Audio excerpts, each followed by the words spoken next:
दिल का टूट जाना बहुत पेन देता है। जो लोग कभी इस हालात से नहीं गुजरे, उन्हें ये समझा पाना मुश्किल होता है कि एक रिश्ते के टूटने पर कैसा लगता है।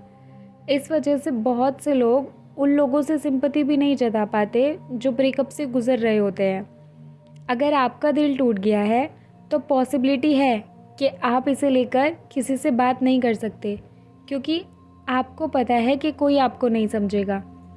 ऐसे हालात में आपको यह सीखना होगा कि किस तरह से आप खुद को इससे बाहर निकाल सकते हैं। आपको इससे बाहर निकालने के लिए कोई नहीं आने वाला, क्योंकि आपके साथ के ज़्यादातर लोग आपकी फीलिंग्स को नहीं समझ रहे हैं। तो ये वीडियो आपको ज़रूर हेल्प करेगी। सोसाइटी हमेशा कुछ रिलेशनशिप्स को इम्पोर्टेंस नहीं देती और इसलिए वो उनसे जुड़ी फीलिंग्स को भी नहीं समझते।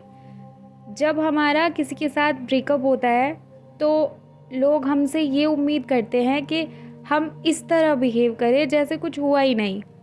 जब हमारा कोई पेट मर जाता है तो भी लोगों को यह समझ में नहीं आता कि हम एक जानवर के मरने पर इतने उदास क्यों हैं। जब किसी का डाइवोर्स होता है तो लोग उसके लिए अफसोस मानते हैं, क्योंकि सोसाइटी शादी वाले रिलेशन को एक्सेप्ट करता है और उससे जुड़ी फीलिंग्स को समझने की कोशिश करता है। लेकिन जब बात अपने पार्टनर से, गर्लफ्रेंड बॉयफ्रेंड से ब्रेकअप की आती है तो लोग हमें सहारा देने के बजाय उल्टा हमें और बुरा फील कराने की कोशिश करते हैं, जैसे हमने न जाने कौन सा पाप कर दिया हो। वो हमसे उम्मीद करते हैं कि हम इससे जल्दी से जल्दी बाहर निकल जाएं, और जब हम नहीं निकल पाते तो वो कहते हैं कि हम अच्छे से ट्राई नहीं कर रहे हैं, या फिर हम इससे बाहर निकलना ही नहीं चाहते। और ये सोसाइटी वाले लोगों में से सबसे फर्स्ट पे आते हैं आपके पर्सन। लेकिन सिर्फ इसलिए कि हमारी शादी नहीं हुई है, इसका मतलब ये बिल्कुल नहीं है कि हम उसके जाने से हर्ट नहीं होगा। पालतू जानवरों के मरने से लेकर तो कोई भी हमदर्दी नहीं जताता। उनके इस तरह बिहेव करने से हमें ही ये लगने लगता है कि हमारे अंदर ही कोई कमी है और हम खुद को उसके लिए कोसने भी लगते हैं। आमतौर पर हमें ये लगता है कि दिल के टूटने से कोई पेन, हर्ट नहीं होना चाहिए, क्योंकि वो सारी बातें तो सिर्फ हमारे माइंड में होती हैं। लेकिन असल में इससे होने वाला हर्ट हमारी बॉडी के जल जाने वाले पेन के बराबर होता है।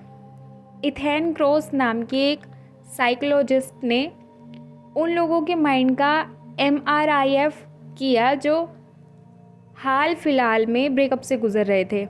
इसके बाद उन्होंने उन लोगों के माइंड को स्कैन किया जिनकी बॉडी में इतना दर्द हो रहा था कि वो सहन नहीं कर पा रहे थे। इन दोनों के माइंड में एक तरह की हरकतें हो रही थी जो यह दिखाता है कि ब्रेकअप से इतना दर्द होता है जिसे बर्दाश्त कर पाना काफ़ी मुश्किल है। अब अगर आपकी बॉडी में अनबियरेबल पेन हो रहा है और आपसे हर दिन की तरह काम करने के लिए कहा जाए तो आप क्या कर पाएंगे? लेकिन यह असर सिर्फ हमारे माइंड तक ही सीमित नहीं रहता। आपने देखा होगा most of time breakup situations में पैनिक अटैक्स आते हैं जो कभी कभी इतने सीरियस हो जाते हैं कि उनको हार्ट अटैक भी अगर उस वक्त हो जाए तो ये कोई बड़ी बात नहीं होगी। दिल के टूट जाने की वजह से हमारे अंदर एक कार्टिसोल नाम का हार्मोन पैदा होता है। अगर ये हार्मोन लंबे समय तक निकलता रहता है तो इससे हमारी हेल्थ अफेक्ट हो सकती है। ये हमारे इम्यून सिस्टम को कमज़ोर कर देता है, जिससे हम आसानियों से बीमारियों की चपेट में आ जाते हैं। सपोज़ एक कपल काफ़ी टाइम से डेट कर रहा है, वो रिलेशनशिप में है। सडनली लड़का बोलता है अब वो लड़की के लिए कुछ फील नहीं कर रहा है। वो उसकी परवाह करता है, लेकिन वो अब लड़की से प्यार नहीं करता। इस पर लड़की को लगा शायद उसने कोई बहुत बड़ी गलती कर दी है जिससे लड़का उससे नाराज़ हो गया है। लेकिन सच ये है कि उस लड़के को लड़की के लिए फीलिंग्स ही नहीं है, पर लड़की पता लगाने में लगी रहेगी लड़के ने ऐसा क्यों किया। इस तरह से बहुत से लोग ब्रेकअप हो जाने के बाद अपने पार्टनर की बताई गई वजह के वजह को सच ना मानकर अपनी थ्योरी बनाने लगते हैं। ये भी दुख की वजह है, क्योंकि आप एक ऐसी चीज़ को खोजने की कोशिश कर रहे हैं जो है ही नहीं। हमारी यह गलती हमसे एक दूसरी गलती भी करवा देती है, और वो है खुद को ब्रेकअप का रीज़न मान लेना। हम ये सोचने लगते हैं कि ज़रूर हमारे अंदर ही कोई कमी रही होगी, ये ज़रूर हमसे कोई बड़ी गलती हुई होगी। हम खुद को जज करने लगते हैं, जिससे हमारी इमेज को तकलीफ़ पहुंचती है। लेकिन जब हम ब्रेकअप से होकर गुज़र रहे होते हैं तो इन बातों को समझ पाना बहुत मुश्किल होता है, और हमें लगता है हम जो सोच रहे हैं वो सच है, और हम खुद को ब्लेम करने लगते हैं, जिससे हम डिप्रेशन का शिकार हो जाते हैं और स्ट्रेस्ड रहने लगते हैं।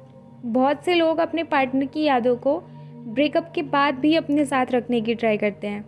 उनके दिए गिफ्ट्स, उनकी फ़ोटोज़, उनसे जुड़ी हर चीज़ को संभाल के रखने की कोशिश करते रहते हैं। लेकिन ऐसा करने से हम हालात को और बदतर बना रहे होते हैं।